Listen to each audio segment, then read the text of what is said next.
Welcome to A State of Mind. This is Julian Royce. I am recording this intro Wednesday, April 15th, while the coronavirus pandemic continues on. I hope this finds all of you staying safe, staying sane, and taking care of yourselves. There has been an explosion of emails in my email box advertising online teachings, online retreats, online yoga classes, online ecstatic dances. Everything has moved to the virtual world. So I hope that you can, to some degree, take advantage of this time and avail yourself of some of these online offerings. Perhaps deepen your own meditation and yoga practice, and not give in to the temptation to feel overwhelmed with it all. Sometimes I just feel overwhelmed opening up my email box these days. Today I am speaking with Ben Williams, and this is a really rich conversation that I think many of you will deeply appreciate. I know that I did. Ben Williams has a PhD in South Asian Studies from Harvard University, and he reads and translates texts from Sanskrit. And we discuss different meanings of the word yoga, different contexts in which this word is used. We also talk about the word Hindu, and we get a little bit into Tantra. It is a rich and complex and fascinating history, and talking with Ben helped me to deepen my own understanding of yoga and the different traditions and complexities therein. And as just one example of the diversity of the differences in the different streams of yoga, Ben talks with us about Patanjali and his understanding of what yoga is from his famous Yoga Sutras. And it might be surprising to many of us because it's an explicitly dualistic system whose aim is to dissolve the dualistic mind. And so it's interesting hearing Ben talk about that. And he also mentions a great master and genius named Abhinavagupta, hopefully I'm pronouncing that somewhat correctly, who lived about 1,000 years ago in the Kashmir Valley and was a renowned tantric master. And I just wanted to share with all of you a quote I found of his. And that is from his text, often translated as Light on Tantra.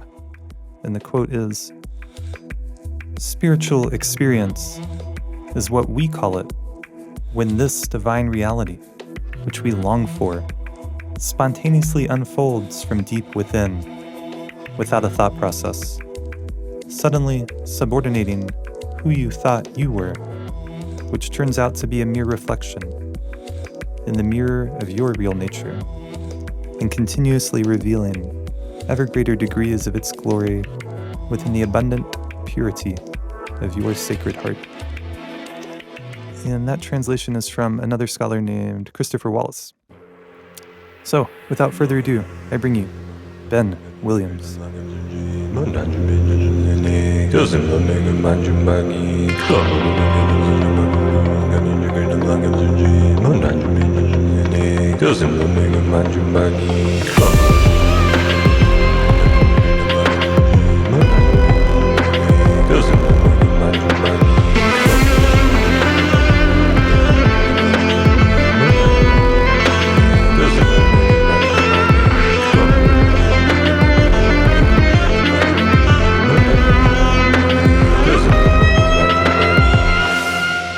I'm here today with Ben Williams. Ben, thanks for being on the podcast. Thanks for having me.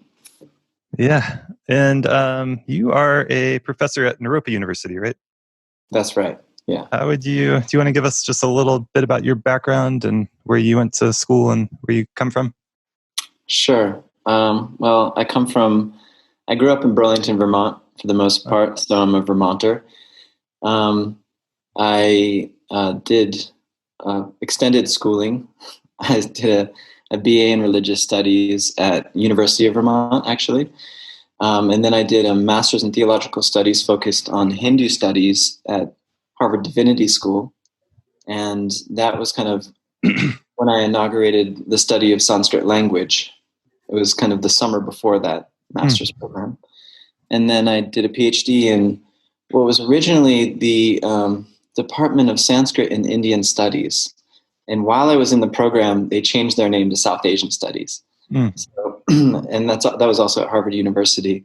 And so those three programs combined was something like 12 years, Wow. all said and done. Yeah. An extensive education in the history of religions in India, with a focus on the history of Shaivism, the Shaiva religion. That means the traditions devoted to Shiva, and specifically in their tantric forms.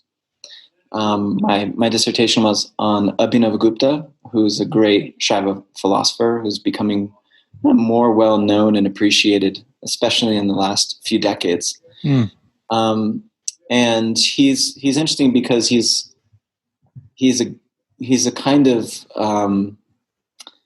polymath, meaning he's a master of many different disciplines, and he's known for very creatively synthesizing many different streams of knowledge, including things outside of Shaivism, like literary theory and dramaturgy, dramatic theory, the theory of plays and theater.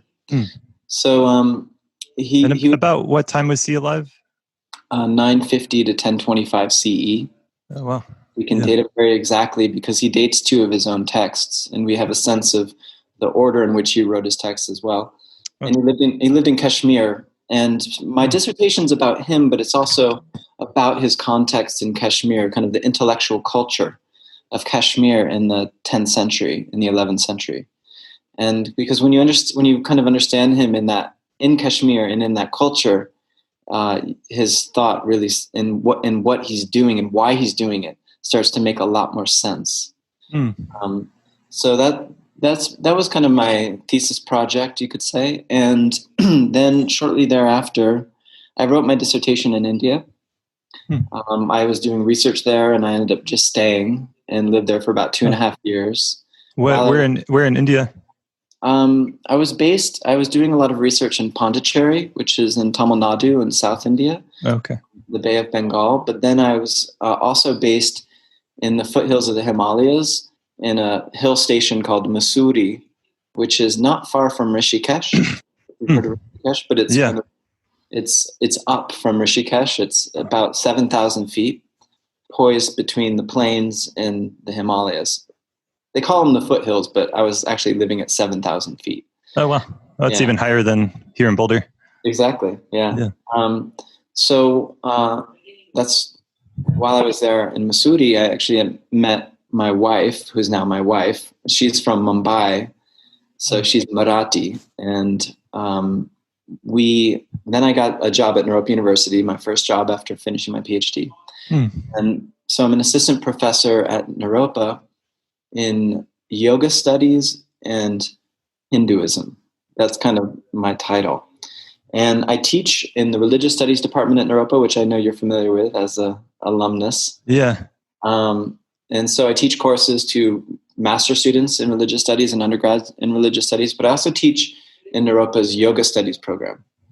Oh, interesting. Which is a unique program. We have a BA in yoga studies, and we're launching an MA in the fall.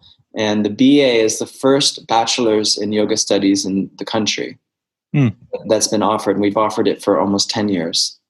So part of my teaching work, and also it's tied to my research also on the history of yoga, is working in this emergent field of yoga studies, which is it's an interesting field in terms of scholarship and how there's an overlap between the academic study of yoga and then the modern global world of yoga, global community of yoga. So you see yoga studies as an emerging field. That makes sense to me. Yeah, distinct from religious studies. Yeah, it's becoming that. It's becoming that. Programs are starting to, more and more programs are being developed, and a journal of yoga studies was just launched. There was this huge research project funded by the EU that James Mollinson and Mark Singleton were a part of, if you're familiar with them. There's a Center for Yoga Studies at the University of London, and so there's just a kind of burgeoning of a number of different elements that are defining it as an independent field, which encompasses multiple disciplines, including religious studies, anthropology, ethnography, different forms of history. or historiography. So it's Yeah. it's an interesting transdisciplinary field. Yeah, definitely. Yeah, there's a lot of different directions we could go here. Hmm. Did you get to learn, do you speak Hindi? Is that part of your training a little bit? I did study Hindi, yeah. So I do speak Hindi. That's great. It's a bit rusty right now, but I took 2 years in university, and then I did a Hindi program while I was in India. Oh, And yeah. actually, it was key for getting to know my wife. I mean, she's Yeah. English perfect, but I learned how to flirt in Hindi, and it really helped. I spent about 6 months in India and about 9 months in Nepal. So not as much time as you, but it's, I guess, like, would it be accurate to say Sanskrit is kind of like the classical form that Hindi eventually evolved into, or how would you? Hindi has many Sanskrit words in its vocabulary, but the grammatical structure is very different. And Hindi is sometimes described as like a jungle language. It has elements of Persian and in the very structure of its grammar, and then elements of Sanskrit, and then elements of older vernaculars of northern India and Prakrits. So it's not a direct Sanskrit turned into Hindi. And if you use more Persian words, like even some of the most common words, like pani for water, Farsh for floor, mahila for woman. These are all Persian words, actually. Oh, interesting. So, yeah. So if you use a predominance of Persian words, they call it Urdu. And if you use more like Sanskrit words, they sometimes describe it as pure Hindi. They call it Hindi. Right. So Hindi Urdu is a kind of a language. It has the same grammar. When you say Persia, that's connected with the Islamic invaders that came in.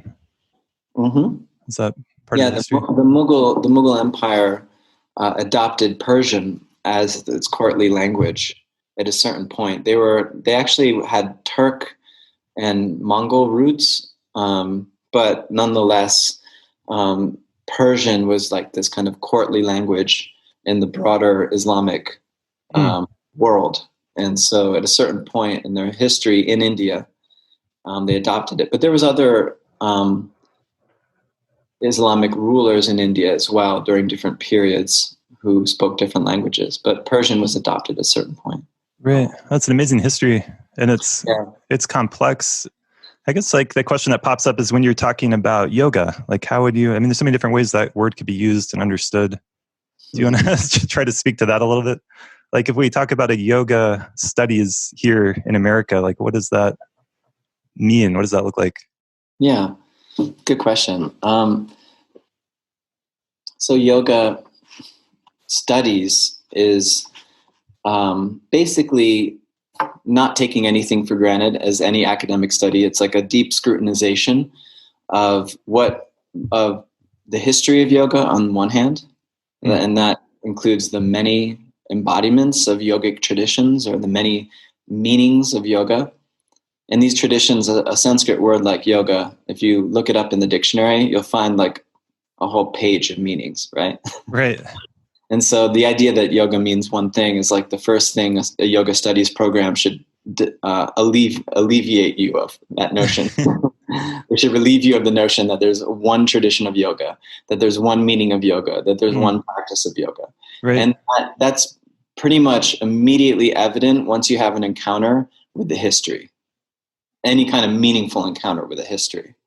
Because what you see is an extraordinary complex of yogic traditions spanning or moving across many different religious traditions, right? Like Buddhists practicing forms of yoga, Jains practicing forms of yoga, and Muslims doing translations of the Patanjali's Yoga Sutra into Arabic, right?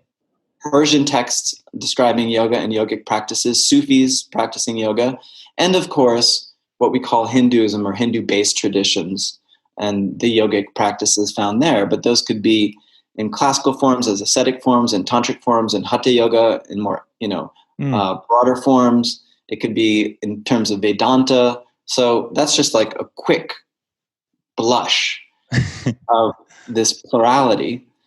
And another part of yoga studies as a field is, you're already alluding to this, that there's a great complexity in this history. You have all these different periods, and especially in medieval India, right?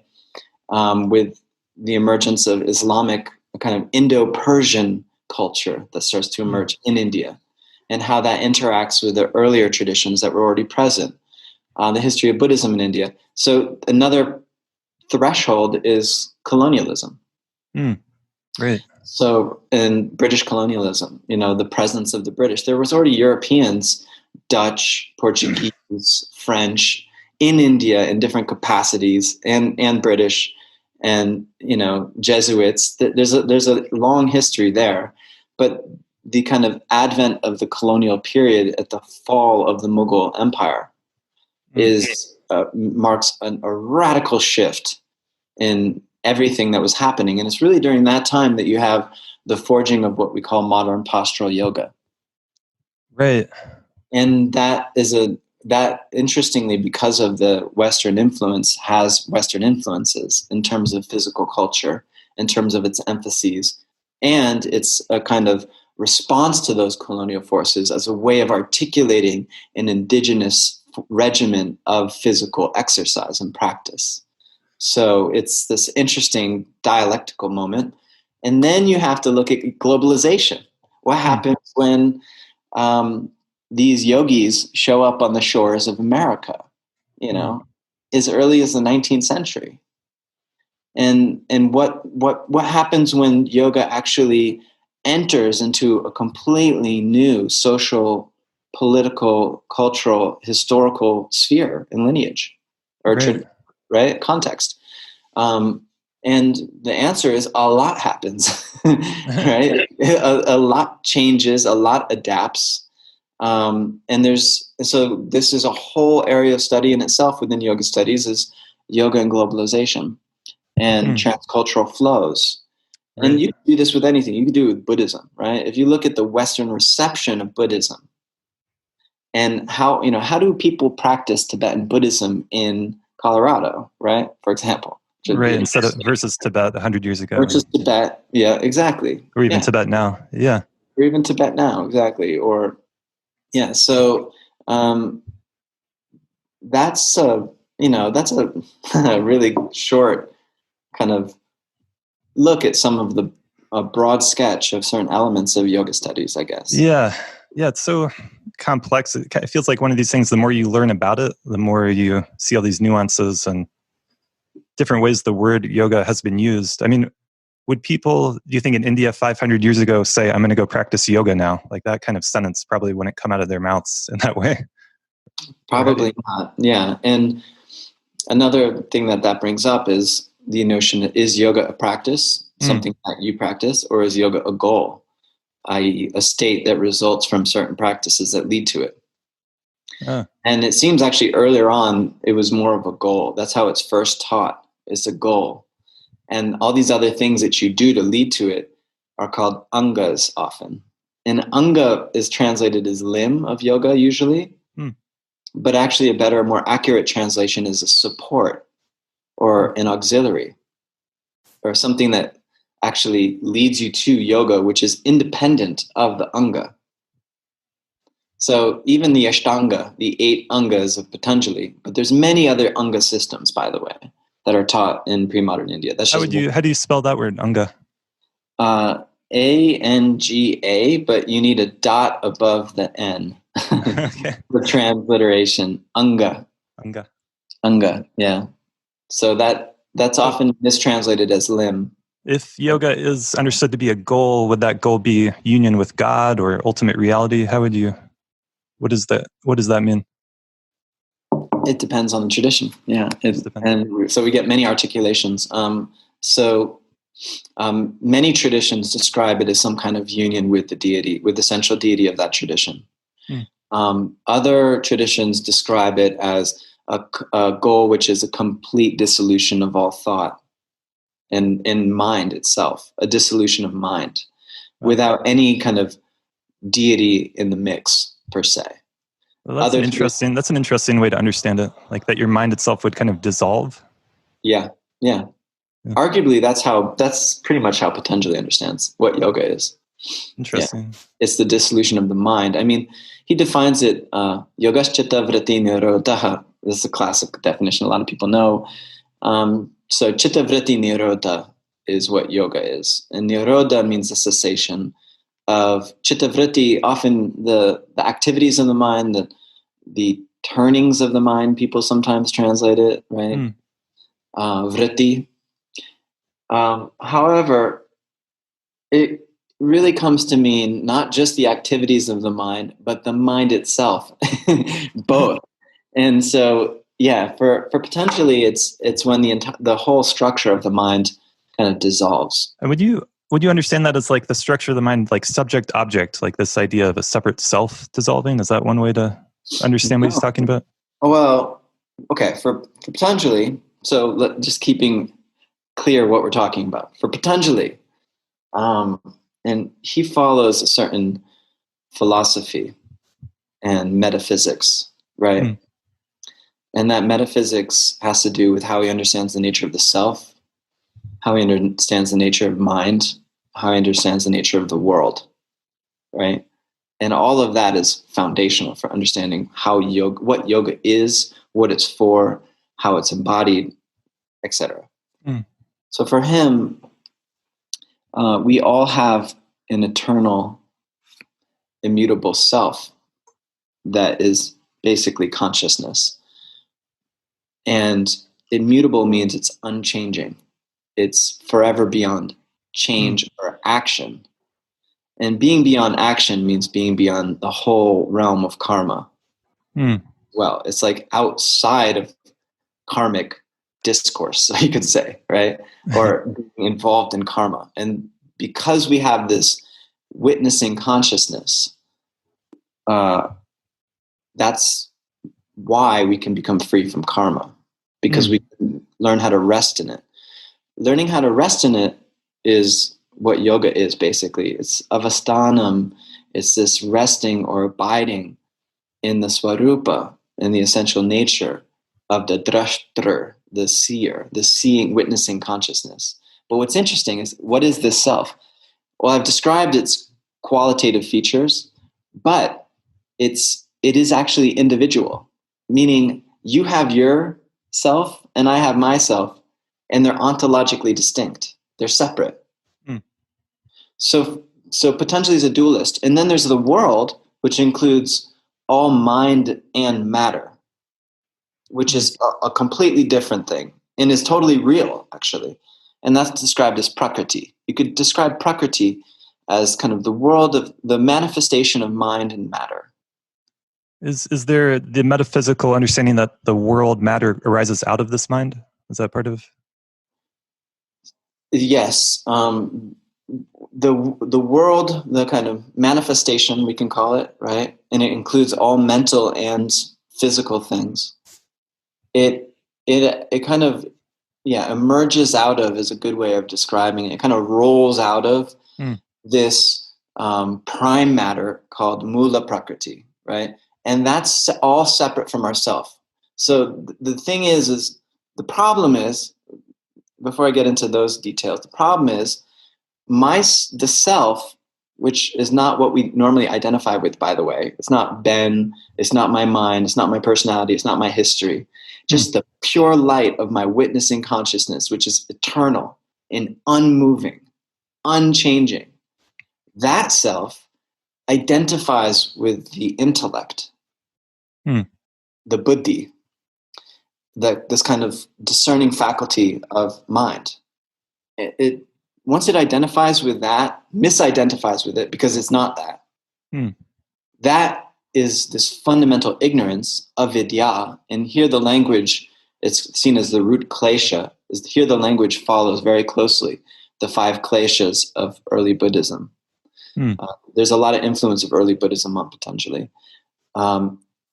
It sounds very similar. With different inflections, metaphysical understandings, right? Once there's identification with that, then that kind of misidentification leads to the unfolding of everything. It's really this point of contact, you could say, between our eternal, immutable conscious selves and this whole world of manifestation. And so this contact is really what's behind all of samsara, our whole cyclical existence. Rebirth, karma, the whole thing comes in at this point, right? Right. So the point the point of yoga, just really quickly to finish it, is to disentangle these two. And so when you find ways to dissolve the mind, ultimately, you're dissolving consciousness's impulsive identification with what it's not. Right. And then consciousness can rest in itself. And that's called kaivalya, or liberation. Yeah. Oh, it's beautiful. Thanks for sharing that. I guess, since I have you here, the question that arises for me when I hear you talking is, if this manifest world is arising out of the mind and you disidentify with the mind and you achieve this liberation, what happens to the world? Is it, for someone in that state, are they still experiencing material reality, or? Well, this is a good question. There's a verse in Yoga Sutras that this word kaivalya, liberation, also means isolation or aloneness. Oh, wow. Yeah. And so it's so different than the way we normally would think of enlightenment, right? Yeah, that's what I like. It totally goes against a lot of this idea of merging with unity consciousness and blah, blah, blah, right? It's a very distinctive understanding of liberation. And I like it because of its distinctive quality. It's this divine aloneness is sometimes how I describe it. But the Yoga Sutra says Prakriti is described kind of like a woman dancing on stage. She keeps dancing. The manifestation of mind and matter keeps dancing for other Purushas. So just because I come to rest in my true nature and recognize that, and Prakriti kind of leaves my view, the curtain closes, right? Because I realize it's just a show. Nonetheless, she's still dancing for you. Now, there's an open question about, well, does this only happen then when the body falls away?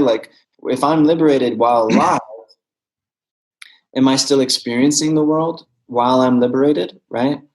And it potentially doesn't spell it out. But the Sankhya Karika, this earlier text, the stanzas on Sankhya, describes two forms of liberation. One is while you're still embodied, and the way it's described is like a pot that's on a potter's wheel that's spinning even though you're not pressing on the pedal.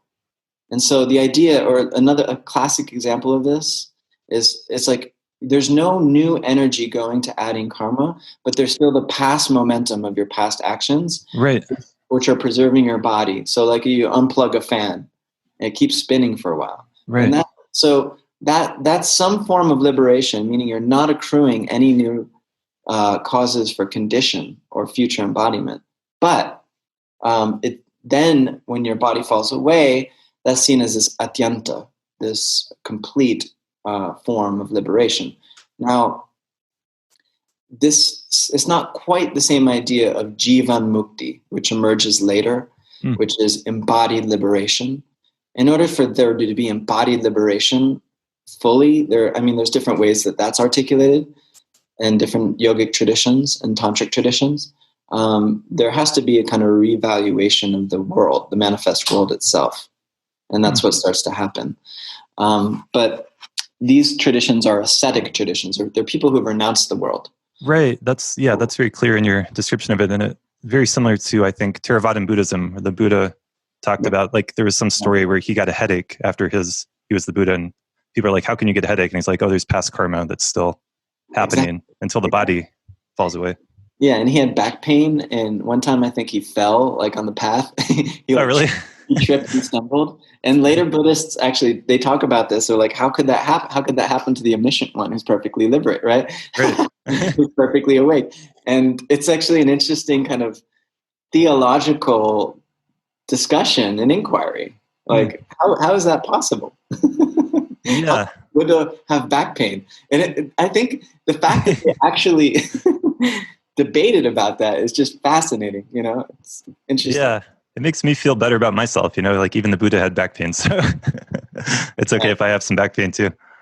Yeah, exactly. Hopefully it a also, rid of naive notions of what it means to be awakened. Yeah. yeah. There's also the story of the Buddha's death, which was from some kind of poisoned food. And I read this, like, I think it was written by a Muslim. It was like this polemic against Buddhism. And it was like, how can you respect someone who died of eating poisoned pig's feet or something like that? But I think what you're talking about is kind of related. It's like, well, he just was okay with whatever happened, I think. Yeah, that was kind of my understanding of it. Yeah, there's some really beautiful stories about his parinirvana and also the moment of his death as well. Yeah, Yeah. yeah. There's a lot of humanity, and I mean, it's a question about humanity as well. Like, where are the Right. humanity in these great realizers? And how can Right. we connect with that? I think that's an important corrective, because otherwise, it kind of dehumanizes it. Yeah. Right. And I've actually seen that a lot in the different Buddhist traditions where it becomes so kind of perfect, and outside of yourself and beyond yourself. And yeah. well, part of what you're speaking to is that there's this amazing evolution, for lack of a better word, of these spiritual ideas in India, right? So like Patanjali is this more ascetic ideal of, like, I mean, I've never heard that before, but it's kind of beautiful and kind of haunting, this aloneness, that you'd be alone in this divine perfection. Yeah. And then other ideas kind of evolve that are probably more familiar to people listening, right? Yeah, I think I would question the word evolve, because they're not necessarily one stream of transformation. There's multiple streams and multiple influences. And so when you say, like, Patanjali evolves into other traditions, sometimes there's an idea that the other traditions grew out of Patanjali, but they didn't. There's a Patanjali stream. They may have drawn from Patanjali, but if you look at the emergence of Tantra, it emerges out of other contexts that are distinctive. And even Tantra, which is the kind of teachings that, as you just mentioned, are probably more connectable or easy to connect to for our current audience, because they're more this worldly, or they're more focused on the immanent world. It's more of an embrace of this world and through practice. Even Tantra, you have to look at each stream of Tantra: Buddhist Tantra, Jain Tantra, Shaiva Tantra, Vaishnava Tantra. They all have distinctive roots. And then within them, they also have internal diversity. Okay. This is all just the basic thing. So it helps, because when you know what you're talking about, then it has more meaning and power. When you actually say, oh, I'm speaking about Madhyamaka Buddhists, or I'm speaking about, Nyingma school of Buddhist Tantra, Right. right? Or if I'm speaking about Buddhya Samaja, all of these things count, because Buddhists have disagreed with themselves, even within those traditions. Madhyamaka philosophers have disagreed with each other. Bhava Viveka and Chandrakirti were both Madhyamaka philosophers who completely disagreed about what Nagarjuna said. Right. That's beautiful debates that would happen. So many amazing debates, and not just between traditions, but within traditions. Right. Yeah, exactly. And those debates model something. They model caring about the details. And so the traditions that we're speaking about, when we're speaking about these Indian traditions, are traditions that are deeply invested in actually doing justice to the nuance, elegance, complexity, and power of their opponent's views. Similarly, if we want to be students of the history of India, Indian religions, and yogic traditions, we are obliged. This would be like a principle behind yoga studies, right? We are obliged to account for the power, complexity, elegance of these traditions. Right. So, yes, that's a bit of a tangent, but related, if you want to move into some of these other traditions and their understandings, I'm happy to, but yeah. Yeah, no, I really appreciate that. I guess, I mean, there's just an incredible complexity here in India and with Indian spirituality. And then there's this tendency to, like with colonization, the word Hinduism came online, right? And it's like, let's take all these things and let's call them one thing. And now, in my understanding now, a lot of people in India also call themselves Hindus, but that was partly a product of meeting the bigger world and colonialization and defining yourself against these other traditions in a way that didn't exist in the past. So it's just, yeah, it's very complex. Yeah, that adds even another layer of complexity. The word Hindu has an older roots. It was initially a geographical term to describe people on the other side of the Indus or the Indu River. And then there are mentions of it before the British, referring to contrasting certain forms of tradition to Islam. So it was with these big religious others that you have the formation of this new kind of category that then the British kind of, in their discourse of trying to, like cartographers, map the social religious world in order to control it, kind of concretized in a certain way. But it was already just a little detail there. It was already like used by Kabir, for example, in the 15th century. In a negative way, he says, "I'm not a Hindu," because he was kind of teaching this universal thing. I'm not a Mohammedan or whatever, right?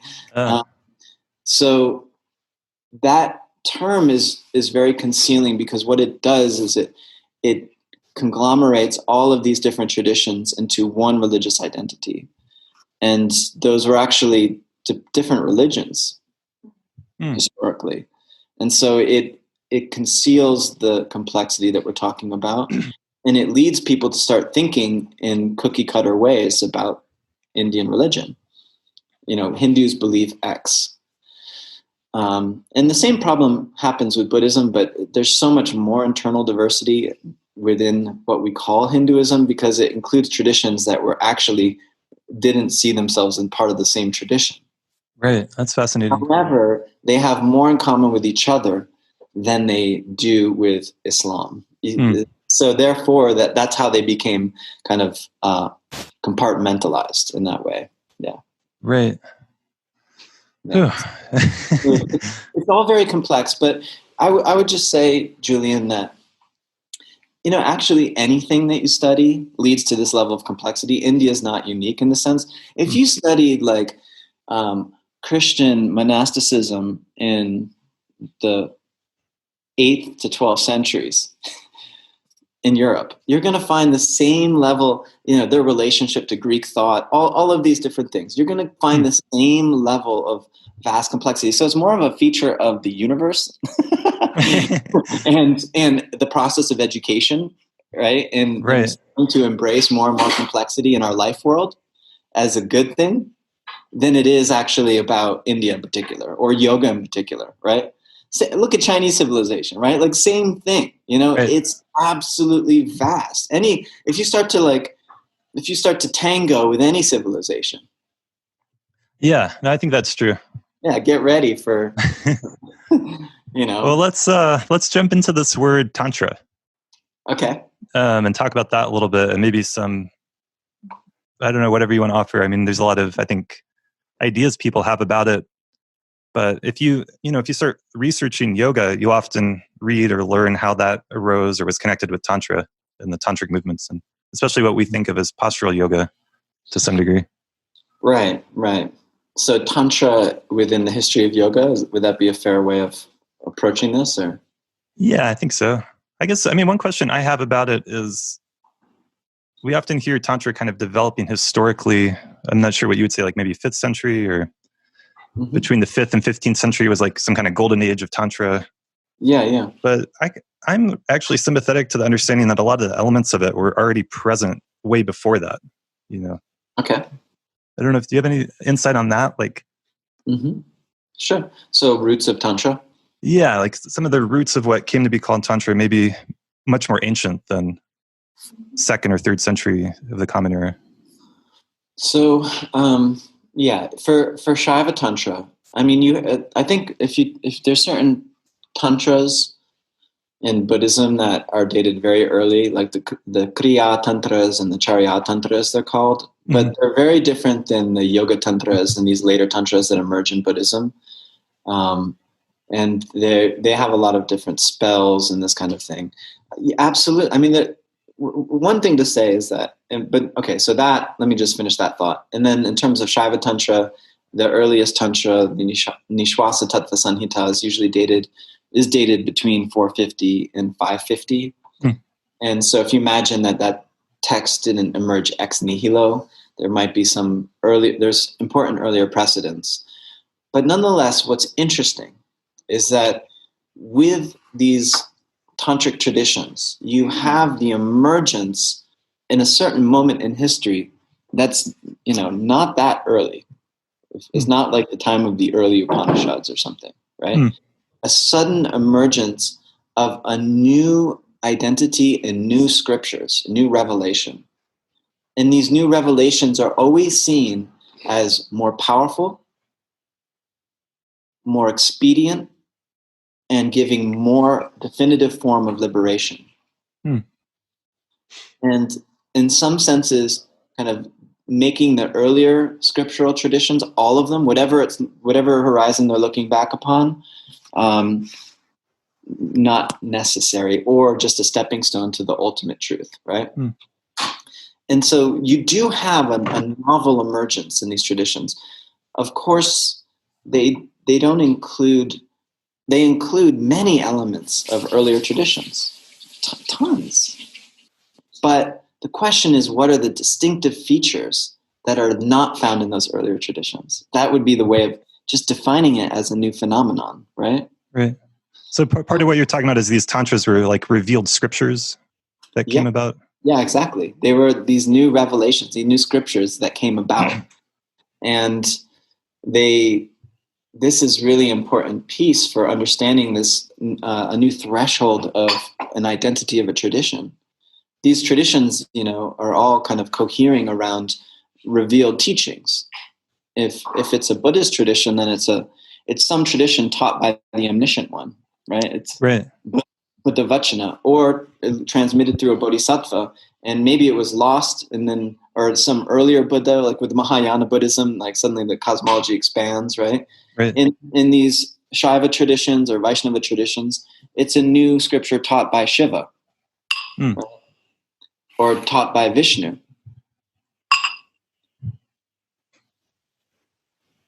Honey, can you not eat right there? You're creating shadow and a lot of background noise. Just if you could not eat right there. I'm sorry, you might need to edit that out. Okay. So the source of the tantras is from these different gods, basically, or Buddhas in the Buddhist context.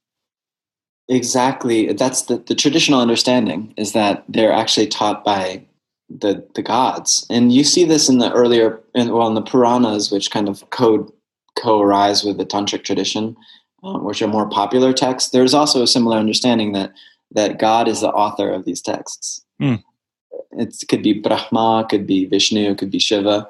And this notion of God as author is fundamental to Shaiva texts. In later tantric Shaiva traditions, these same revelatory potent truths can be revealed through perfected beings or siddhas.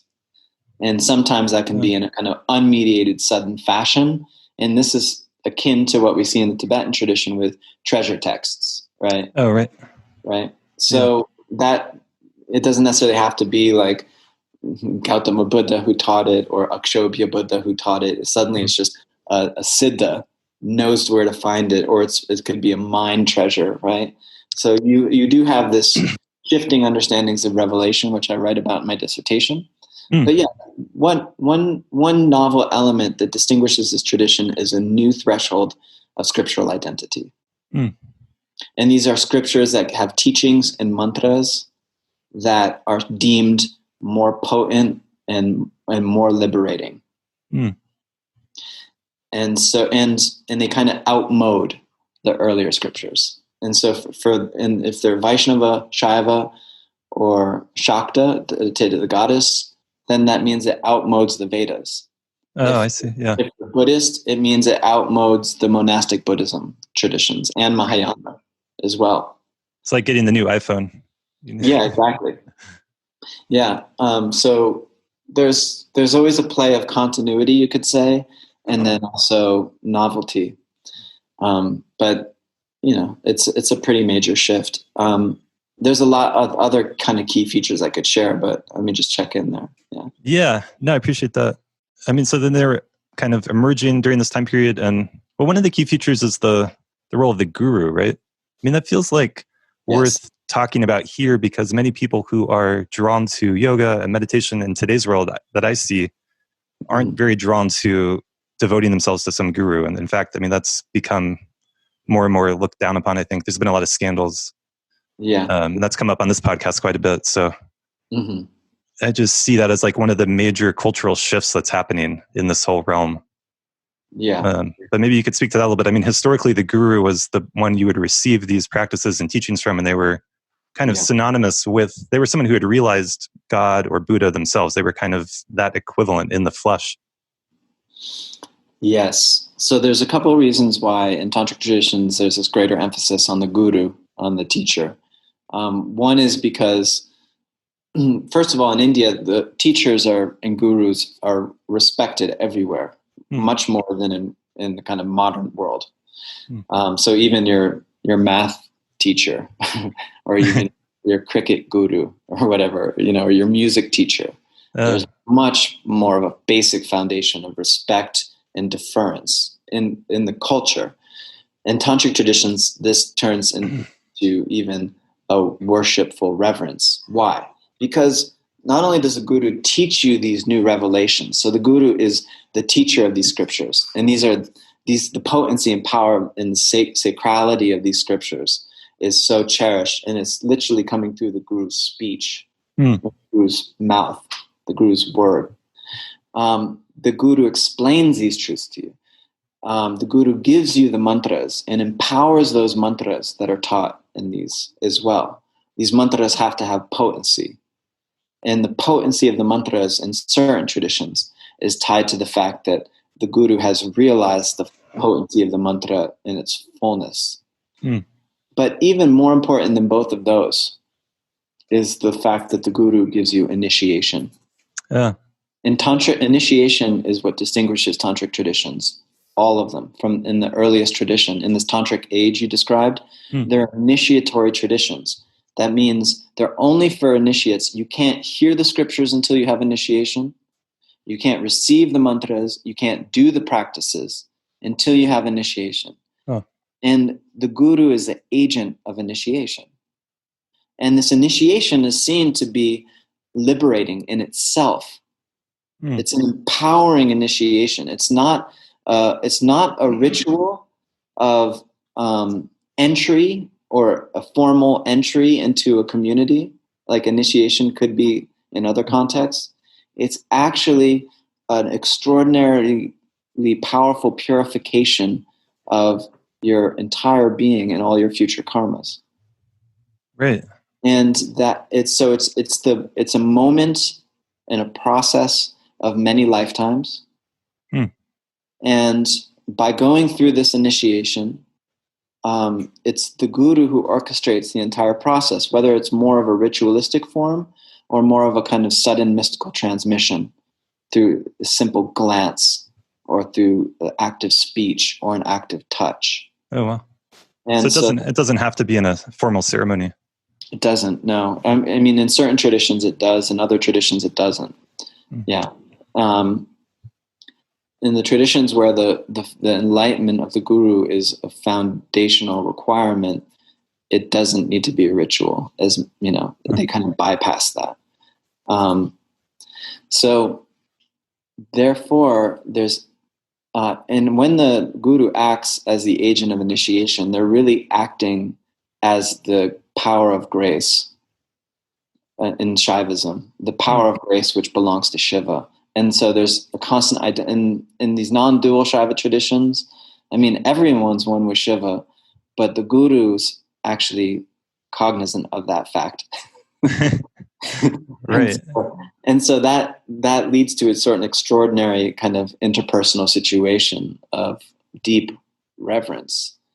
So the guru becomes the source of revelatory knowledge, the source of awakening initiation that liberates you, which is like a fundamental pivot in the course of many, many lifetimes, right? So it's very natural that out of these traditions, there would be this extraordinarily effusive flow of gratitude and love and devotion to the guru, even more so than in other traditions. Right. Yeah, that makes sense. I've heard many people talk about how in our culture today, in this world or postmodern world, we lack initiations like this, but they're common. I mean, maybe not exactly the way you're describing, but the initiatory process of becoming an adult, of becoming a man or a woman, is present in so many cultures, perhaps almost every human culture. Yeah, coming of age things. Coming of age, yeah. And we tend to not have those in the same way and not with the same strength. I mean, we have high school graduation, but it's not the same. Yeah, or if you're Jewish, you have a bar mitzvah or a bat mitzvah, right? Right. Yeah, and there's another point I think you're connecting to, or I think you're connected to in saying that, which is, the relationship with the guru is about becoming a spiritual adult in some ways. One of the ways that disciples are described as putrakas, which means like an initiatory son. And so there's a way in which there's this process of tutelage and discipleship. And that discipleship is an essential process for becoming an adult, and for becoming a master or becoming trained in anything, is to have a kind of opportunity for a relationship where there's deep discipleship. Right. The relationship is a key part of it, of what you're talking about. Yeah, the human relationship with someone who's not your parents, right? But who you have extraordinary respect for and who takes you under their wing. I mean, right? It is a mentorship, Yeah. We have it in our popular culture, like a Jedi and a Padawan, right? Right. So we have it modeled there, and we get really romantic about it there. But when it comes to actual human gurus in the West, we really like botch it, and it's not just the disciples' fault; it's the guru's fault. I mean, it's a part of this previous issue of cultural transmission. Right. Yeah. How a lot of things are lost in translation. Let's put it that way, and it's quite nuanced and messy. Right. Yeah, it's very messy. Well, I'm going to let me see if I can formulate a thought about all this that I've been thinking about, which is, I mean, one of the fundamentals of Tantra, as I understand it, is the sacredness of the world. Would you agree with that? At least in the Buddhist context, like this idea of purity, of realizing the purity of everything. And it's very radical. It's very confronting, and it's very challenging to actually do that. Yeah. And so I wonder, with some of the scandals are clearly wrong, and the guru's clearly off, and there's dysfunction in the community. But I wonder if some of it is that we have ideas, culturally speaking, about what is spiritual and what is not, and then we project those onto these teachers and communities, and then we get outraged about them. Whereas maybe they are actually seeing the sacredness of things. Like, does that make sense? Like, what would it mean to actually be a tantric guru in that sense and actually be living that? It's like, to me, it's a very open question. I don't have the answer, but they wouldn't. I mean, historically, these gurus, like in the Buddhist tradition, were really outrageous people. They weren't following the norms of society particularly, and that was actually seen as part of their sacredness rather than something to hold against them. So I think to me, it's a very complex issue. Yeah, it is. It really is. I totally agree with that. So yes, there's this understanding in tantric traditions that the world is filled with divine powers, is kind of teeming with divine powers. And you see that across almost all tantric traditions, you could say. And that translates in various ways to a different kind of embrace of our embodied existence, of the body itself, of our human life, and all of these elements of it. This is in practice, in theory and in practice. But however, there's always going to be these other mainstream ways of being that Tantra is going to be like in opposition to, right? There's a countercultural kind of energy to it, right? Right. I guess that's what I'm speaking to. It's going against certain grains of normalcy or conventionality by design, right? and even countercultural things can also then become mainstream too, and so there's even a dialectic there. But I think there's an interesting situation if you just have like tantric masters hanging out in the West, right? Right. Suddenly amassing Western disciples, and there's a context where they're not going through preliminary practice, which is foundational. They're not, right? They're just being assumed like they already are ready for these teachings. I mean, the teacher hasn't gone through some of the practices themselves. The students, because the teacher's just kind of giving them teachings, sometimes very advanced teachings, right? Right. Without these students having really done some fundamental cultivation. Right. I see. Yeah. This is a challenge sometimes. Absolutely. And also without those students even understanding what it is they're working with, right? And then similarly, the teacher, if they're, depending on how fluent they are in Western culture, and there's degrees of that, not really even understanding the psychological and social dynamics of the student and their world. Right. Right. Well.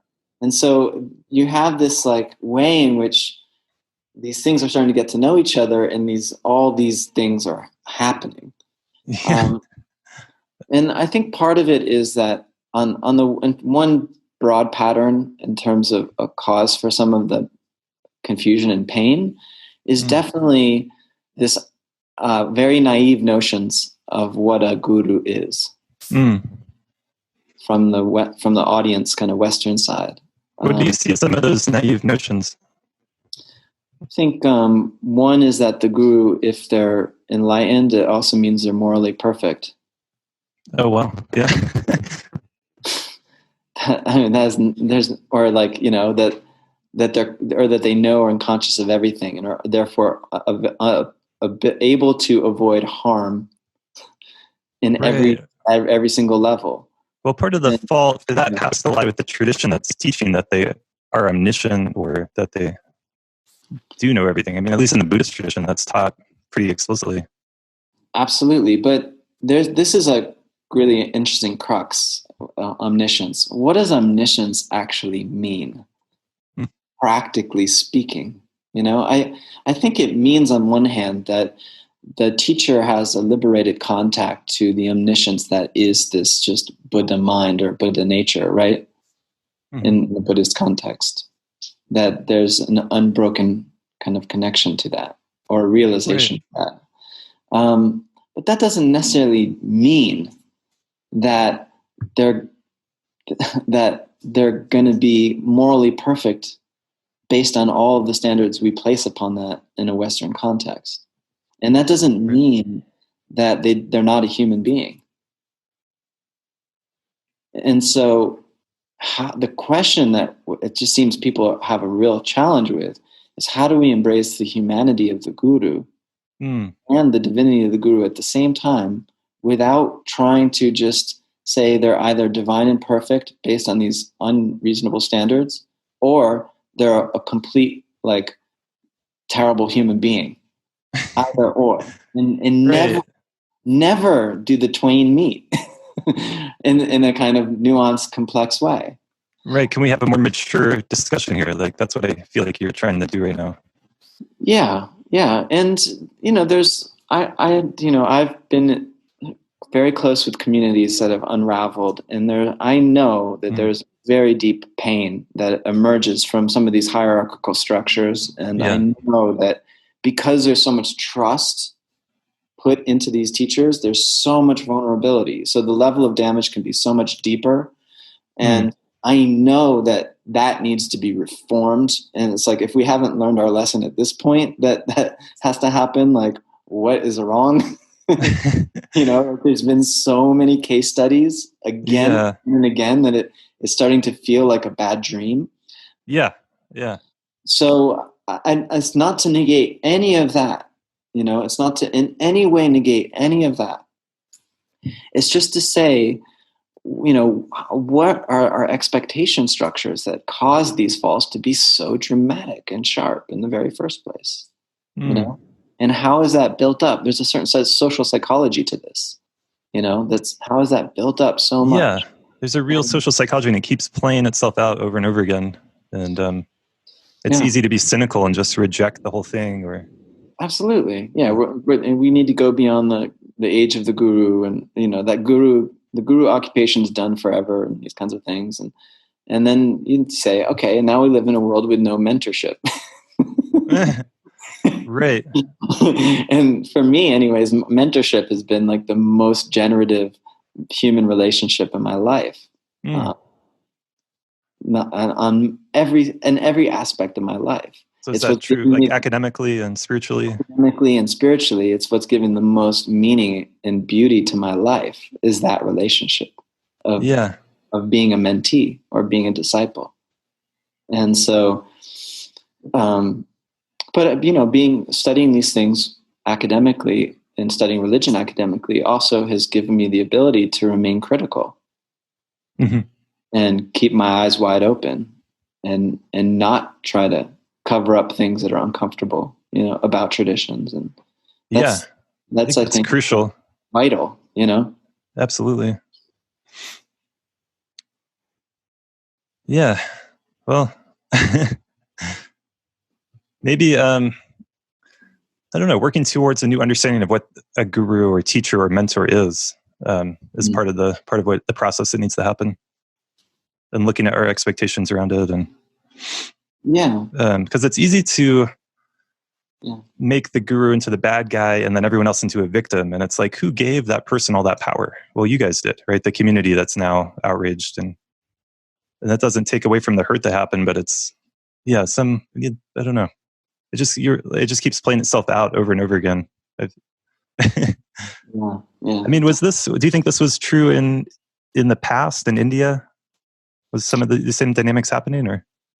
Well, not the same kind of dynamics, but definitely there was all kinds of social issues. I mean, we don't have a lot of like the social history clear, because the texts that we have don't talk about like disputes and within communities, and like people being pushed out. or like the gurus, but there are texts that describe false gurus, and there definitely were charlatans, tons of them, and they're mocked in literature in really fun and caricatured in really funny ways. And there's also a lot of investment in discerning a true guru, and there is an onus that's put on the disciple to develop that discernment before accepting a guru. Right. And there's also a lot of descriptions of what the true disciple is, actually, qualities of a true disciple. And so the guru also has to have discernment on who they accept and who they give initiation to. Because they're liable. Once you give initiation, you're liable. Right. That's very true in the Buddhist tradition too. And I think in our world today, that's just not really happening, because these teachers are giving these public teachings and initiations, and there's not this process of real relationship and discernment.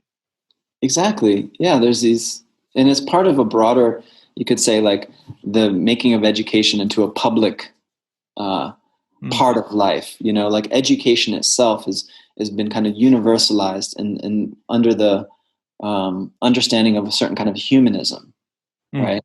That has certain Protestant roots as well, and secular humanism.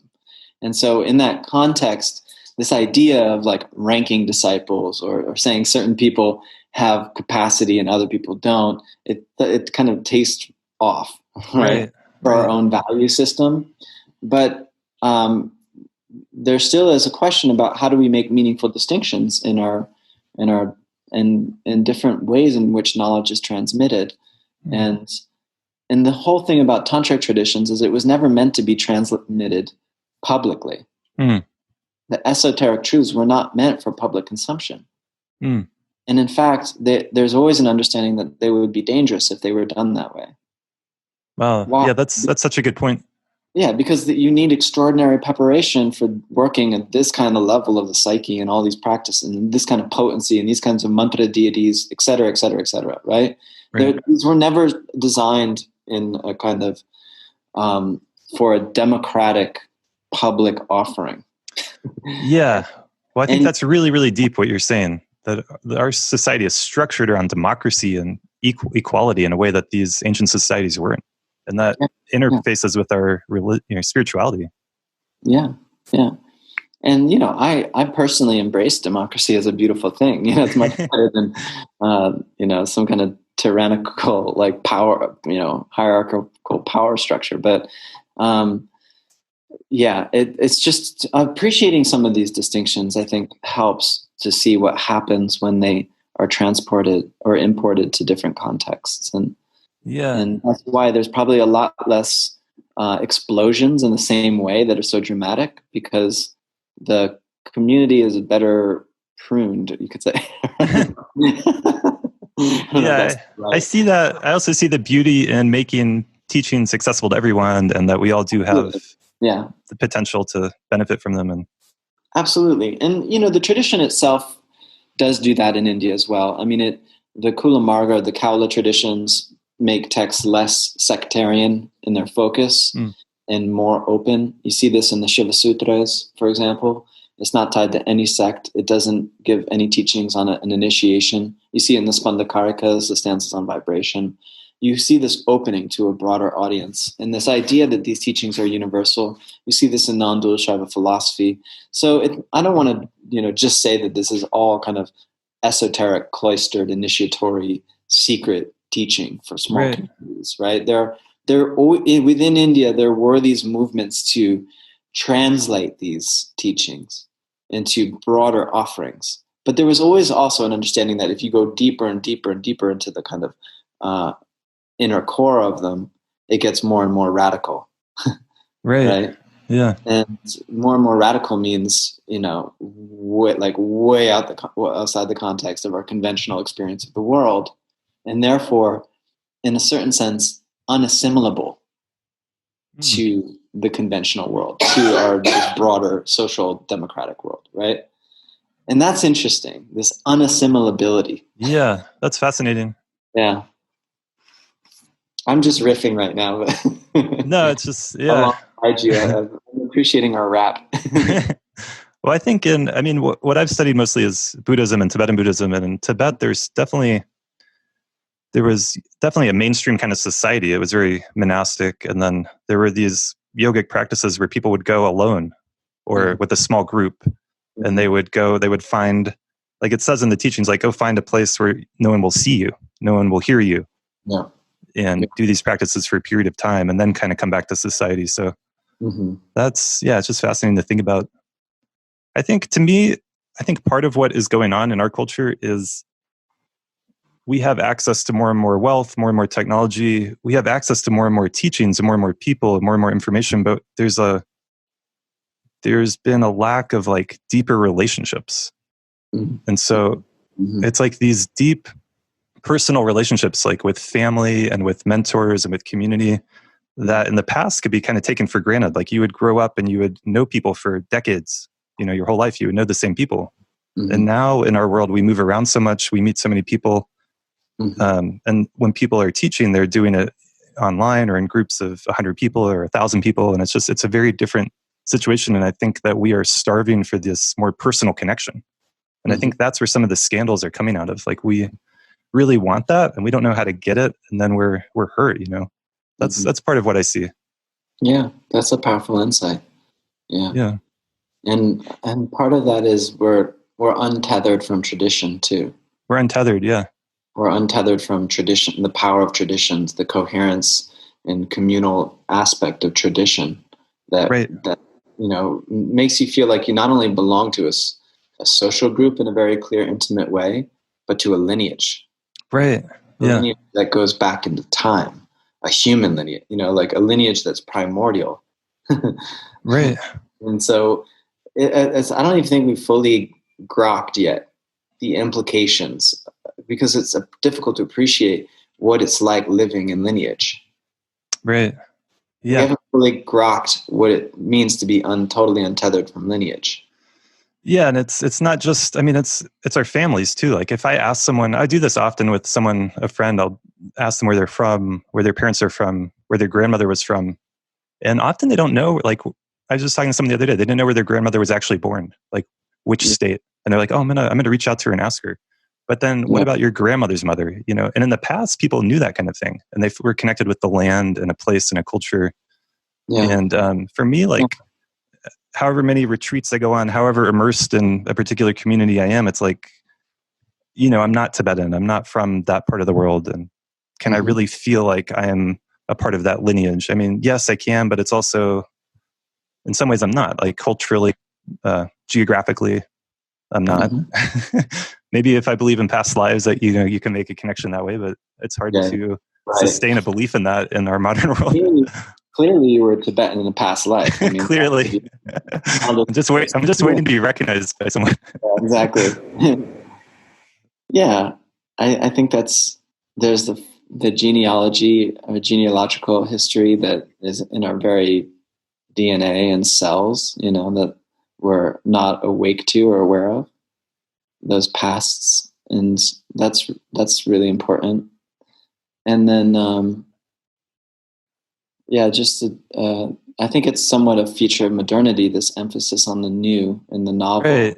and uniqueness and individuality and originality, that we see ourselves more as individuals than as being a part of community. I mean, that's like that's the main go-to in terms of our identity.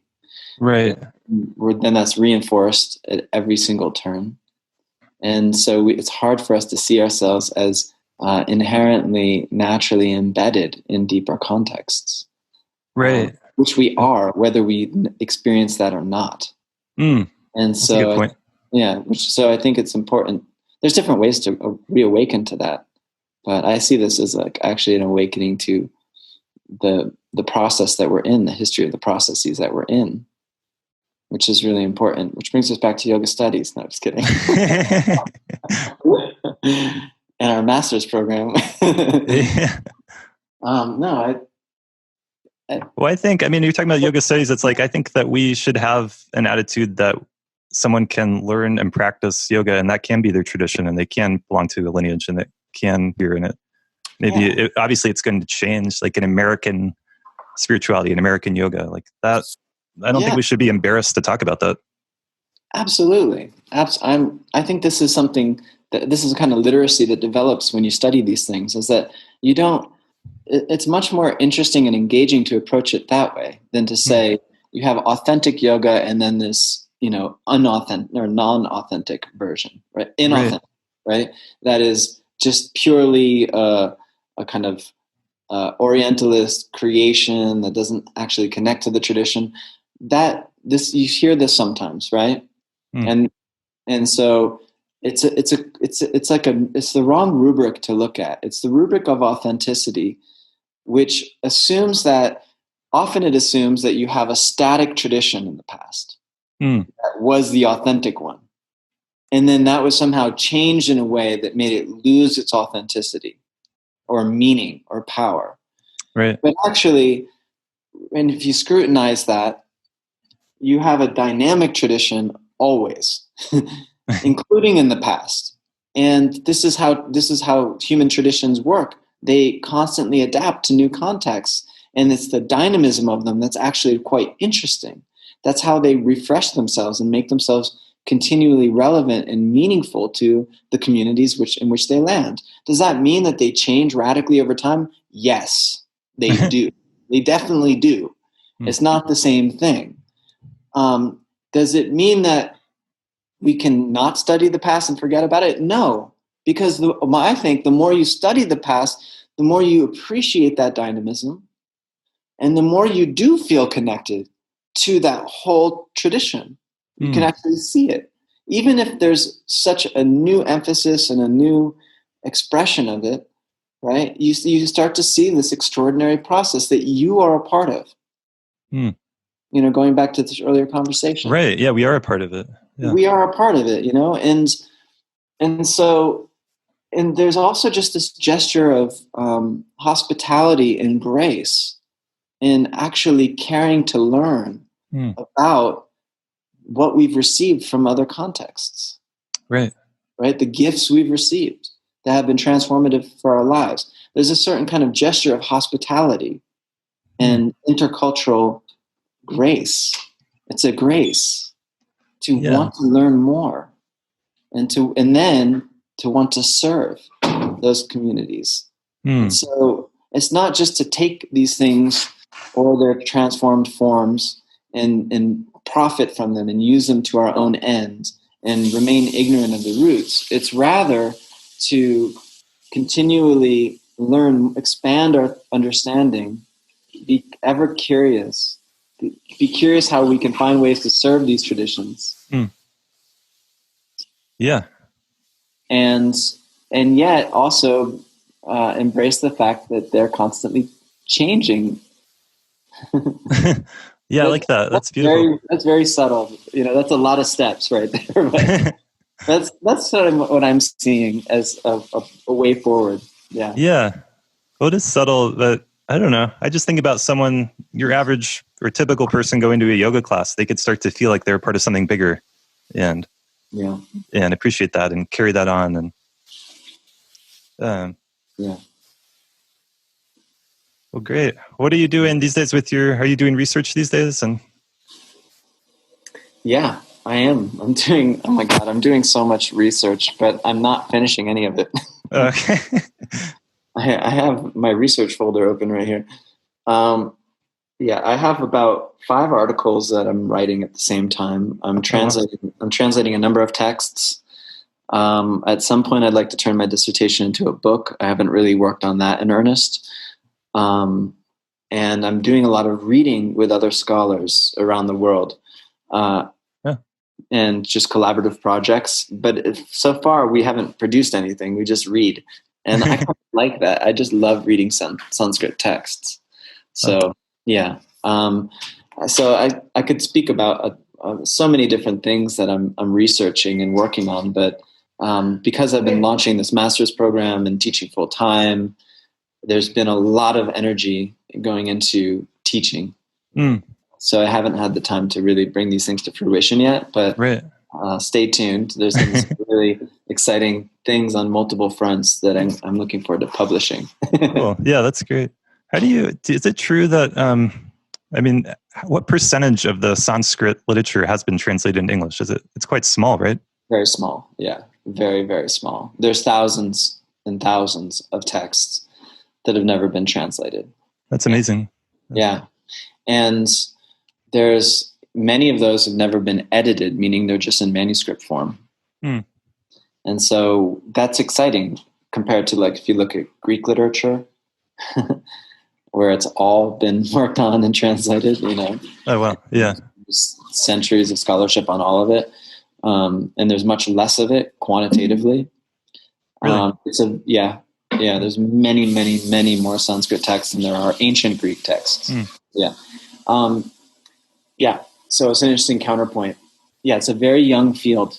And another reason to kind of learn Sanskrit and become involved, because it's a really exciting field. You can actually make powerful contributions. You can read texts that no one's ever read before. And including by pretty well-established authors like Abhinavagupta. Right now, I'm reading this text, the Malini Vartika, with a couple of friends, different parts of it. It's a massive text, and 400 verses of it have been translated and edited by Jürgen Hanader. But then there's another 2,000 verses that have never been read or translated. Wow. And it's a really important text. And it's amazing too. It's really powerful. So there's a kind of excitement you get with every single verse, and this has never been translated. No one's really worked on this. And so that's really cool. Oh my God, what's it going to say next? And then you're like, no way, this is what it's saying. And it's really exciting. How much work goes into just reading it? Because it's not like you're picking up a newspaper and reading an article. It's you have to work on each sentence kind of. And it depends on the genre and what it is. how technical it is. Mm. Abhinavagupta, you do not read like a newspaper. It depends how good your Sanskrit is too. The Mahabharata or like the Bhagavad Gita, you get to a point where you can read that kind of like a newspaper if you're really good at Sanskrit. But then if you go to a new genre, if you study the philosophy of language, or you're looking at Buddhist epistemology, or you're looking at Ayurveda, you have a whole new world of technical terms. You have a whole new history of a knowledge system with precedents. And so to understand it, you need to read so many other texts. Similarly, Abhinavagupta, to read him, you need to read so much. To understand him, you need to read so much other things that he read and that he knew. And some of that is lost, so it makes it even more challenging. And then you have like a writer's style, like Dharmakirti, for example, famous for having an impenetrable style of writing. Very difficult. So difficult. Like, why did he have to do that? It's like trying to read, parts of Heidegger or Levinas or Kant or something. You're just like, Wittgenstein. Yeah, exactly. Yeah. So you always, in any kind of very sophisticated intellectual tradition, you have texts like that. And even when we have like English writers writing texts like that, we're like, what? We have a hard time in English, right? So with Abhinavagupta, it depends too. Like when I've been reading him now for a long time, for years, and I read him like almost every day, different parts of his texts, and so I started to get a knack and a knowledge and a kind of comfortableness in his work. But then there's parts where it's just like I have to reread it probably like 4 or 5 times, and commentaries become really important. Yeah. That's fascinating. Yeah. If they exist. If they don't, like this text I was just mentioning, we don't have a commentary. So it's like, oh God, it's a lot harder. Yeah. You have to write your own commentary. Yeah. Yeah, exactly. Yeah. Well, thanks so much for being on. Is there any last words you have for us? No, I just, I appreciate the invitation, Julian. And it's great to meet you and get to know you and a little bit through this conversation. Yeah. And it's just a joy to have this talk. Thanks for taking this conversation to so many interesting places. Yeah, thank you. And good luck with everything. Good luck with the yoga studies program. It's exciting. Thank you so much. I appreciate that. Thank you so much for listening. If you have found this podcast valuable, please consider supporting it by sharing it with your friends, posting about it on social media. Check out our website, astateofmindplay.com, to learn more about it, to get notes about each episode. And please make a donation to help support the work that goes into each and every one of these episodes. Patreon.com/astateofmind. Even $2 or $3 or $5 makes a big difference. And learn more about my work as a meditation teacher and therapist and coach at julianocean.us. And what is playing in the background right now is an improv jam I recorded the other night with our friend Stephen Newman. Please enjoy, and I will see you here next time.